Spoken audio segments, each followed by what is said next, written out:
They are indeed. And what do you do if you're anyone in the lobby with them right now? You essentially have to win 3 games in a row or get a ton of kills to really kind of close that gap that they've created at this point. It's insurmountable, it feels. But again, as I did post in the chat, they had us in the first half. So we're going to see what happens and if there's anyone that's able to actually kind of rise to the occasion and give them a challenge. I think this is a really big idea here. We saw them talking about this in the last European setup where you just got to drop on top of these guys, right? Do not let them to get to level 7, 8, 9, gold armor, fully. Don't let them get to the point where they can start to sweep the map and just force teams into each other and make this really powerful move. Take them off the map early, reduce any points they can find.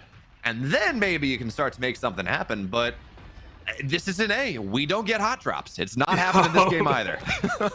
We are a little risk adverse, if you will. Depends on the day, depends on the time. But that's a really valid point, Beo, is maybe you do try to take them off the map early. Maybe that is the answer. Or I would argue that just being aware of your positioning, being aware that this is indeed a battle royale. You know, we're coming from so many different games where it's more of a one team versus another, one player versus another. But here, anyone can be lurking, and you got to really be aware of your surroundings prior to making a large commitment. Yeah, and I think the other really interesting thing is you take a look at, okay, people coming from MOBAs, they're coming from battle royales, they're coming from all of these other ideas. How do you spend your economy? And we're talking economy, I'm talking action economy. When do you cast those ults? Because a lot of the time what we're seeing here is TLD, they're sitting there, they see that a Celeste ult has been popped. We are seeing that, a Kingpin hook has been missed. And that's when they go in. They say, okay, fine, you've spent your really powerful thing. Now is our turn to go dive in. Now is exactly what we're going to want. Now we can take advantage of this. And I don't know necessarily that these other teams have kind of gotten used to that one just yet. Again, these big powerful abilities, they have long cooldowns, despite how quickly the fights can go. They do. It's almost as if some of us are trying to invest in stocks and they're investing in crypto. Okay? They're waiting until things are down low and they're like, let's buy. And just no one is aware or on the same page as them. And it's showing in the stats. But with that said, maybe a potential fight going to break out. We were talking about taking out the last door early. Well, right now might be a chance. There's 2 teams hovering around them, but you got to imagine the last door is not going to advance further, not going to take that risk. You're going to just kind of leave or at least have a very slow pace as they engage. Yeah, these are 3 of the top 4 teams in the standings right now, so any kill you get at this point is not only a point for you, not only that, it's also taking something away from the opponent's side, so they're going to be extremely reticent about taking this, looking for the Biome boss for now. And again, we're seeing the last door here giving themselves opportunity, really forcing here past North into a corner where there is nowhere for them to go. They got to fight Q Deathmatch. They got to fight TLD. And there is not a lot. I mean, Rofer maybe gets down here, but already points on the board here for TLD, forcing things back. And Q Deathmatch, this position they have in the choke, it's really hard for them to get on top of the barge. So with TLD, they're cleaning up top 2, top 3 in the lobby, and it's being gifted on a silver platter here. TLD is so happy right now. They are feeling great, and I know a lot of people are saying TLD maybe just not really fighting that much, but they just made one team run away with their tails between their legs. A second team follows immediately. An entire team has actually been eliminated from the lobby. What took 10-15 minutes earlier just happened in a matter of moments. 3 minutes and 30 seconds, an entire team gone. And I think it's important to point out as well, we saw Flappy Penguin go in. Q Deathmatch trying to take advantage of having this tier 5 armor, this massive damage mitigation to maybe make this fight a little bit easier. But Flappy Penguin goes in, he doesn't have the support of his team, the fight's not going well enough. And now the last door, not only do they have a couple knocks to their name early on in this game, they got some gold armor as well. They took a vault. Instead of trying to take him out early, they've just gotten this massive injection to go into the mid game. Well, it sounds like take them out early was a game plan, and maybe this is why everyone's been avoiding them. They're like, how about we don't catapult them early instead? Well, I still think it's the right play, right? Yes, you may have to go and you may get knocked out, but if you can bite the bullet and just really force them out, it does make the rest of the lobby maybe a little bit happier. But it looks like we're moving away from the last door for the time being, because Q Deathmatch has run into another team. I don't know how many. Flappy Penguin's actually back up, so there is that. But Luke will fall down for Rend. Okay, 3 of Q Deathmatch are here. They were able to get into the vault, but they're going to have to find some res out. They do not want to place 3-on-4. There are no ults available, of course. So, again, there's nothing really that's going to turn the tide. Even now, Paz is going to get on top. But, yeah, we're going to get out. So, well, are we? Logic, are we actually getting out here? trying to a train fight. We talk about air battles, we talk about things on the ground. The train instead is somehow still alive at the moment, but you gotta imagine. Never mind, just gonna escape. Not going to finish their plate. Not gonna take that tier 5 armor. I'm so surprised. But look, it is NA, okay? Just leave. Just leave has been the motto of the day. NA not applicable. Fights are not applicable in NA. That's exactly how this is gonna go. There's some, if you're in chat, you're watching this, there is some acronym that works for NA that describes what's happening. We'll read it in a couple minutes, but for now, look at this. I think this is a tier 2 nuke in the vault. That's what players are gonna play it around. So not only do you have that big zone, you have a child nukes dropping on top. It's such a massive space control ability. And what we talk about here, we talk about vision being the most important thing, the most until you have in a battle royale like this. But space control is a similar thing, something that you can force your opponent to go where they want to go. Celestial's going to be big, but they're just going to disengage. And now that's a big tool that's not available. We talked about this early on. TLD is just waiting for these big tools to get spent because that's where they're going to engage. Get on top, Snoob. He's trapped in a corner. There's nowhere for him to go. And Amador, though, that's a reasonable hook. That's an execution. Finally, someone from TLD hits the deck. They do, and they are split, but oh, poor guys, bad. You got one kill, but now you're kind of just, there's literally a storm behind you on one side. Another team, but just escaping relatively unscathed when all things are considered. Yeah, absolutely. XTD as well, taking advantage. They were top 2, I think, in the first game. They had a really nice placing, and really ever since then, they've been falling down the rankings just a little bit, but only 1 point separates XTD and Q Deathmatch from each other. So any knockout they get, anything they can do to get on over Q Deathmatch is going to be massive for their standings as we move into game 5, game 6, and figure out really who our top 4 are. So they get a pick. That's nice. We see a death grenade going in behind, but Spades gets around here, tries to get on top of Aiden, the winner of Europe, but North America has not been as kind to him. He's trying to outplay that. His movement is incredible. But, I mean, you're sitting here, you're Kingpin against Jewel. That's a lot of damage versus just not nearly as much. Yeah, I'm not sure if you've ever tried running from Lightning, but it is a 0-100 matchup, okay? And Lightning wins every time. We witnessed it right there, piloting the Jewel, which is a character that did get some heavy nerfs. A lot of players are kind of on the fence of where Jewel stands right now, but still getting piloted and still working out, at least in the 1v1 scenario. Yeah, that they are. So we see Moonlight Battlegrounds just being forced away. They don't have the armor. Well, they got some armor, but not really enough. They're sitting here on level 4. Level 6 is the cap, so they just don't have access to a lot of stuff. Now, Rocket Jumper does have it. Bishop's online a little bit. But again, you were lacking those abilities until right now. They might be a little bit more interested, but really only if you hit the Kingpin ult. By the way, Logic, as we see how this is really resolving, I want to point out we are seeing some of these more all-in compositions that really should punish TLD in the late game. But you got to play them well, and for right now, that all-in composition, Bishop, Kingpin, well, if you lose the Kingpin, you lose a lot of the power of your team. Yeah, and one thing that I want to talk about is just the meta evolving. It's kind of, we saw a Kingpin hook down, and then we saw the other team kind of initiate. But we have to talk about that a little bit later, because right now the Hogs are trying not to lose in this fight. But man, Maroon team is just kind of trampling over them. Difficult fight at the moment. Celestial goes off. Hogs are still alive at the moment, trying to retreat to the northeast. Hopefully no team is near them at the moment, but who knows if another team is lurking, and they're just running away.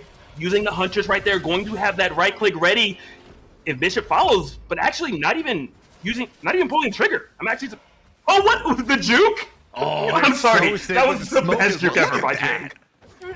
Oh my. That was straight out of the NBA. Okay, there was a cross up there, those ankles are broken, and oh, another hook master about to be eliminated. That is indeed what I am calling Kingpin right now. Those the hooks, unfortunately, does go down. Not able to initiate anything. Just buying a little bit of time for his teammates as they leave. I gotta say, though, it's really interesting. We saw the analysts talk about this a little bit. We talked about it in the green screen. I'll actually hold that thought because we got a big fight kicking off here. Bad's gonna have to get away. One's already down. Big Celestial looks like, okay, Shrike does have the jump away, so we'll be able to get on out of here. But that Wisp is going nowhere, and that is gonna be 2 points for Bad as they try to climb the standings just a little bit more. But the one thing I wanted to talk about here is, so we talked about how Kingpin's not played all that much. It is played more in Europe. Maybe teams aren't quite used to how they have to position to take best advantage of that Kingpin. And a part of that is, if you're playing solo queue, if you're just playing on ladder, Kingpin's not a great hunter. You don't have a ton of damage. You have this execute, sure, you can break fights open, but if you don't have the comms, and if you are not maybe able to, if you're not friends with your team, if you're not partied or something like that, it's really hard to get the team on the same page, because the idea of Kingpin is you get that hook, the guy or the player immediately is annihilated, immediately assassinated. And if you don't trust your team, and if you don't trust their comms, the power of that pick is not nearly as strong. So really good and competitive, not nearly as strong on ladder. And we've seen that in other games that are League of Legends a great example, where there's certain champs that aren't good in solo queue but are fantastic and super contested when it does come to pro play. And Kingpin is one of those examples. As you were saying, when you get the hook, you just want the person to explode. But if your team's on the same page, very difficult to pull off. But I will say that I think Kingpin's still kind of a noob killer. I think even in solo queue, if you're just really good, someone's unsuspecting, they're walking by, you just get a hook, a quick snipe. They don't really know how to escape the spike that you have in Stevenator right now. Possibly looking for a play, gets the hook. Do you get the slam? Do you get the reset? Oh, a beautiful counter ult right there from Celeste. Gonna live at the moment. Stevenator trying to escape, going into another team, only 20 seconds separating you from the revival of your entire squad, but unfortunately does go down. And now we have another fight potentially breaking out. XTD just kind of lying in wait, staying very patient, seeing if they can lick the wounds, if you will, of either bad or potentially moonlit battleground. And everyone's just chilling right now, which I'm a little surprised, to be honest. I mean, how do you engage into this, right? XTD's on the side. They're going to third party if something gets really interesting. You got to go over the void to make anything happen. And I cannot believe this path is here. This is the great escape. They're going to find their way out. But this does also buy time for MB to just kind of sit around a little bit, look for a little bit more. And by the way, because they got that most wanted before it triggered, yeah, they didn't have anyone to revive. That's fine. But they got a huge XP boost. And that means that they're level 8 versus the level 6 of STD, and they're just going to guard this edge. Yeah, they're out of the zone, but the zone is coming to them. They can force XTD into them and get maybe 3 more kills. Maybe XTD finds a way out. I don't know. But for right now, Bat caught between the latest and hard place. Yeah, Kenneth is dead. No coming back from that one. Yeah, hint a little bit of a hello or a hi, if you will, over there. And not sure where Kenneth was trying to go, but you did not make it to your destination unless it was the final one. And we've seen the movie. We know how it ends. But another fight up at the top left. Knocks are happening just all around at the moment. No, I don't know if it's considered a third party when everyone knows each other are there, but maybe there was a third party because there's now only 6 teams left. So one team did indeed fall, and I didn't get a chance to see who it was, but I imagine it was whoever's in the fray up here.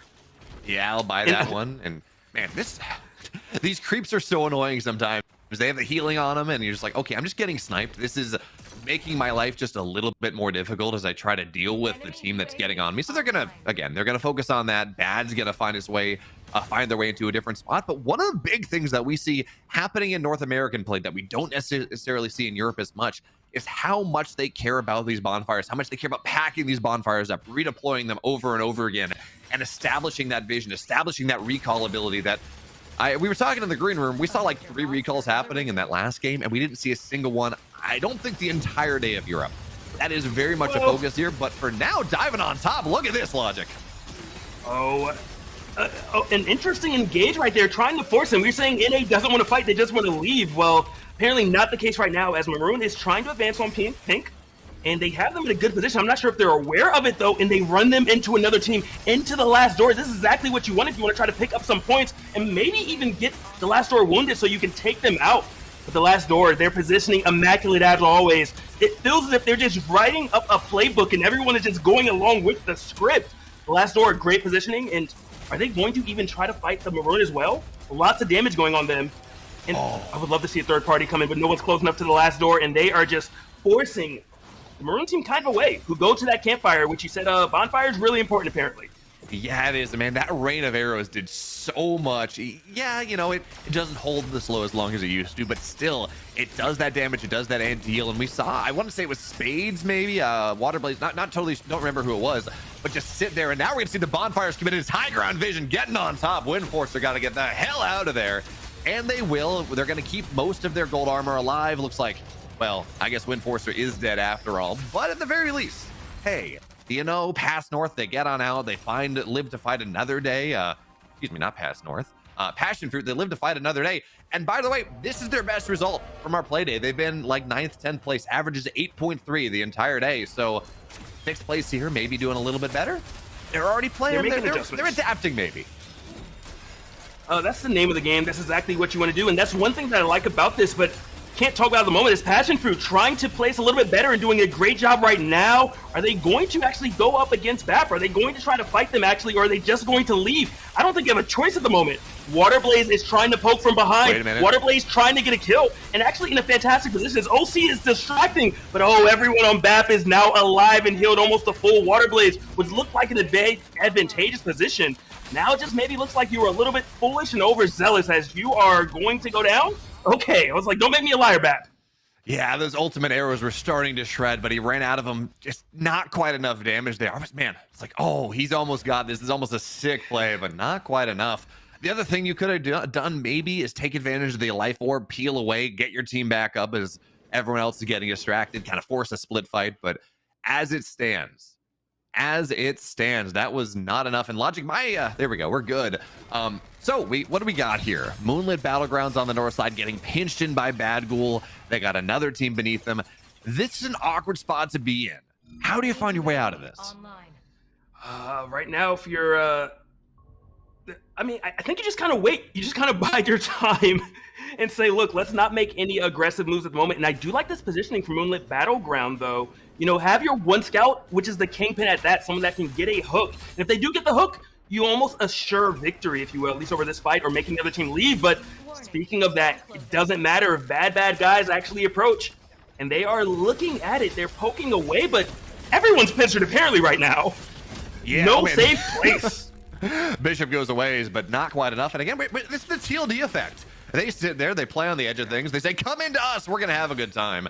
And they are having a great time. So now I'm pathing a little bit forward onto that life sphere, maybe take advantage. And it's all trapped in a corner. This is where they feast. And for now, actually, they're going to go a little bit hungry. Kenneth is going to find his way out. Seems like Height as well. But someone's got to die here, right? Yeah, okay, it's going to be Kenneth. Myth going through. Doesn't quite have enough length in that charge. Will go down. Finally, TLD, they get another kill. More points here. Another so kill, many. but also another tier 5 armor, which I'm a little interested to know why maybe they didn't kind of force the approach. You had 2 tier 5s against the last Zora, while they only had 1. That's really the weakest point they were ever going to be in the game. They're only getting stronger as time advances, as they last a little bit longer. And take them out early is one answer possibly, but maybe you should just force the fight when you actually have better items than them, because you know it's a ticking time bomb. It's not going to last. You know, at this point, if I'm the other teams, I'm just sitting here and I'm talking out a game and I'm saying, hey, if we are ever in the same area and Last Door's there, we're killing Last Door. We're gonna fight afterwards. That's fine. We just gotta take them out of the lobby because they are making our life so very difficult. Although this is not a great position that they find themselves in. Let's be real. They're trapped against the wall. It's a bit of a choke. They are taking the evil chest, and there is that. But hey, most wanted seems like we got someone back up. So XTD. They have 4 available TLD. They got that evil chest. They got the PvP chest. That's a lot of offensive power available. Some enchantments maybe. But again, how do you find your way out of this corner? This is not a good spot to be in. It's not, but the last door always has the left route if they do want to leave. If things get a little too tricky, a little uncomfortable. Oh, great grenade right there. No one was able to follow up, though. But if anything, I think XTD is in the worst position. Don't forget, this is bullet trains. You may want to leave and may have that option gone, and it's not by your own choice because there's a train there that's willing to take you out and kind of do the last door's work for you. That's very true. So Celestial Wall goes down, trying to force Lemur out a little bit, but now that's another tool out of the toolbox. And it seems like XTD, they're down on armor a little bit. They're backing out, and man, Lemur, Abador, and crew, you notice one thing they're doing? They're putting so much focus on having this armor. So the train, oh, barely doesn't get anyone, but they're still going to get forced out for the time being. And hey, bad boys on the pickup as well. Man, you know what? Train Coon almost took a victim here today. It almost did, but the last door being forced forward looked like there was a nuke right there. Great grenade right there, able to get that daze off. And the last door actually in the worst position they've been in so far. And as soon as I said that, they're completely full again and have so much real estate to work with. But we got to talk about Lime Green, Moonlit Battlegrounds, taking out another team. Final 3 right now. The last door in it, no surprise right there. The Moonlit Battlegrounds, one of the best placements they've had thus far. They are in 9th place right now, 18 points to their name. But again, the difference between 9th place and 5th place is 9 points. If you win this with a couple kills, like it seems like they might, they can maybe not get to 2nd place, but they can just slingshot their way back into third, fourth, and give themselves a real fighting chance. Maybe not for first place, because this is TLD. Again, we're going to see these ultimates go down. Oathbreaker shield's going to be out pretty soon, and they are looking to jump. There's no shields available. They're trapped in a corner, and this is the power of the team fighting. Getting on top once again. Venomous, well, he's going to try to live as long as he can, but he is certainly dead here. Another one goes down. It's only Merajan, only Jackalaxin sitting there, and they're trapped. There is that Moonlit Battlegrounds on the north side. TLD Lemur, he's doing what he can, taking the 1v1 fight, but he's got better armor. He's got the Celeste abilities, and I do not think there's a lot that Jackson can do outside of run away and maybe, just maybe, fight another day. The most 1v1 me bro moment I've seen in a while. We're going to find out if it pans out, though. Train right there kind of separating the battlefield just a little bit, giving Jackson a little more time to play the game, but now Lemur calls in reinforcements, says, you know what, 1v1 was cool, but it was just a joke, it was just a trick, I like my friends. And we're down to the final two. Moonlit Battleground up against the last door. You're looking a little down, I'm going to be honest. Your other team has so much armor, they have so many great abilities, but you do have a Guardian Angel at your disposal. You do have at least one tier 5 armor, you do have a bonfire, so maybe the upset can happen. Maybe there is a Cinderella story in the making. We're going to see what Moonlit Battleground can do. Yeah, I'm not saying TLD's in a bad spot. They're in an incredible spot. They got tier 4, tier 5 armor, armor soul, all of these powerful abilities.